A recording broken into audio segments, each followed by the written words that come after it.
سلام بینندگان عزیز، سرخط خبرها را پیشکش شما میکنیم. در این برنامه اینها را داریم. رئیس آژانس صادرات و وزیر پیشین در حکومت تاجیکستان بازداشت شده است. شهروندان فراری روسیه به تاجیکستان میآیند. کودکی را که شب مناقشه به دنیا آمد صلح نامیدند و منصبدار تاجیک تبار را در قرقیزستان از منصبش برکنار کردند. مقامات انتظامی تاجیکستان میگویند که شوکت بابازاده وزیر سابق صنعت و رئیس فعلی آژانس صادرات را با اتهام قلابی دستگیر کردند. با گفته منابع رادیو آزادی، شوکت بابازاده به آن متهم می شود که از راه ساختکاری بیش از 300,000 دلار دولت را از خود کرده است. نظر پیوندان و یا وکیل دفاعی بابازاده به این اتهام معلوم نیست. با گفته منابع رادیو آزادی، شوکت بابازاده را در بازداشتگاه وزارت کارهای داخلی تاجیکستان نگه می‌دارند و پرونده او را دادستانی کل تفتیش می‌کند. شوکت بابازاده از سال 2013 تا 2019 وزیر صنعت و تکنولوژی‌های نوین تاجیکستان بود. با تفلیکی شب 16 سپتامبر در اوج مناقشه در مرز تاجیکستان و قرقیزستان در جماعت چارکوی اسفر به دنیا آمد صلحی نام گذاشتند. تقای این طفل و ساکنی محله نزد مرزی چشمسار نقل کرد که با چی عذاب آن شب خواهرش را به بیمارستان برد.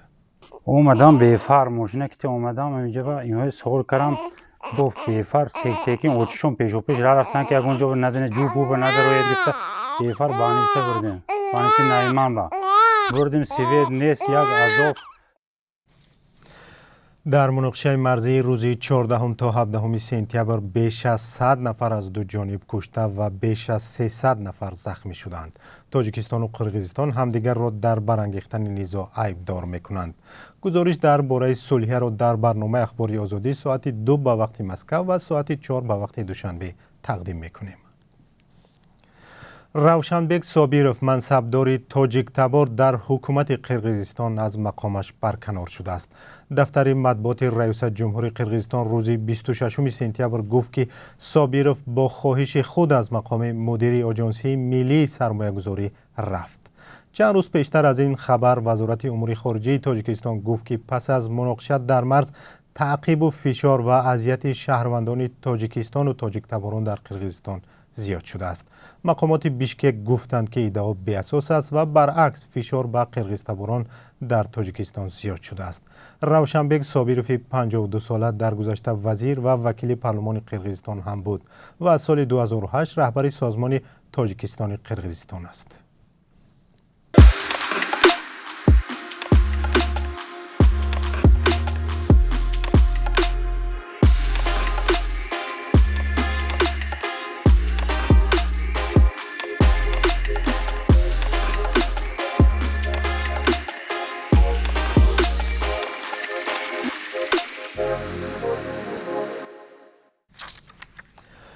ولادیمیر زلنسکی رئیس جمهوری اوکراین روز 25 سپتامبر گفت در جبهه جنگ با روسیه نبردهای سخت ادامه دارند ولی کشورش شاهد نتیجه های مثبت است. او در مراجعه شبانه ویدیویش گفت که نیروهای اوکراین در ولایت دانتسک، خارکوف، میکولایف و زاپاروژه پیشروی داشتند. مقامات دست نشانده روسیه در ولایت ها برای همراه شدن با قلمرو روسیه به اصطلاح رایپرسی برگزار میکنند.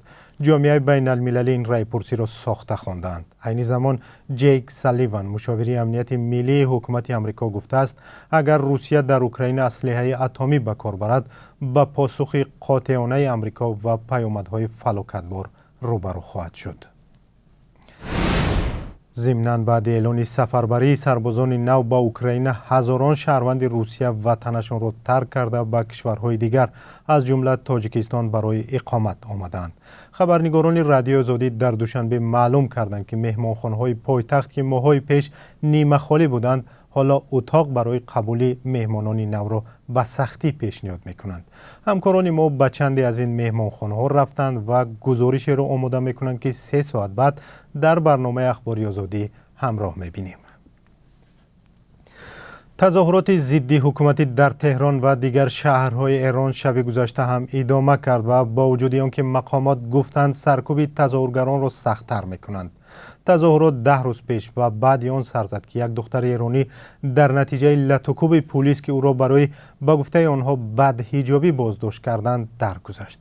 شام 25 سپتامبر دانشجویان در دانشگاه تهران جمع آمده و با شعار آزادی تظاهرات کردند. رهبر قوه قضاییه یا وزارت عدلیه ایران گفت که به تظاهرگران امان نمیدهند و آنها را سرکوب خواهند کرد. در نتیجه تظاهرات 10 روزه تاکنون به گفته مقامات 41 نفر کشته شدند، ولی حامیان حقوق میگویند تعداد قربانیان زیادتر است، زیرا اعتراض به 80 شهر و محله های کشور دامن زده است. و نگاه به قربی اسعار. بانک ملی تاجیکستان برای 26 سپتامبر قربی 1000 روبل روسی را 168 سامانی، $1 امریکایی را 10 سامانی و 22 دیرم و 1 یورو را 9 سامانی و 96 دیرم مقرر کرده است. در بانک های تجارتی قرب می تواند فرق داشته باشد. سرخط خبرها به پایان رسید. بعد 3 ساعت دیگر و ساعت 2 به وقت مسکو و ساعت 4 به وقت تاجیکستان با برنامه اخباری آزادی به خدمت شما برمیگردیم. خدا نگهدار.